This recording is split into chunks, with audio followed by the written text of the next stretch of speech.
Your predecessor, Khama, he is in South Africa. You want him extradited because there's a warrant against him for illegal possession of guns. He says, I'm not going to come back because my life is at risk, especially I'm afraid that I'll be poisoned. What is your answer to that? It's shocking.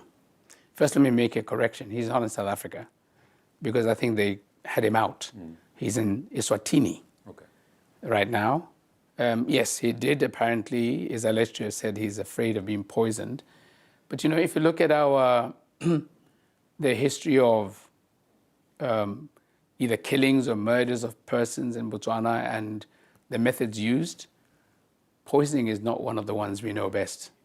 But of late, he seems to be an expert. You must ask him. He seems to know a lot about poisoning. All those people who have been killed in Botswana that I know of, or have heard of, or read about, have been through knife attacks or some, weapon, gun, etc. Or but poisoning is rather new, and I don't know where that comes from because there's nobody that I know of who has an interest in his dying. I don't know of any who has the capacity to poison. But he's talking a lot about poison with graphic detail. I suspect he's the expert. And if anybody were to die in Botswana, first person just to ask would be him. He has nothing to fear. Nothing. We just renewed his diplomatic passport a few weeks ago. All his entitlements, the man gets. And for consistency's sake, look at the arguments he's been using for explaining himself. There's been a litany of inconsistencies.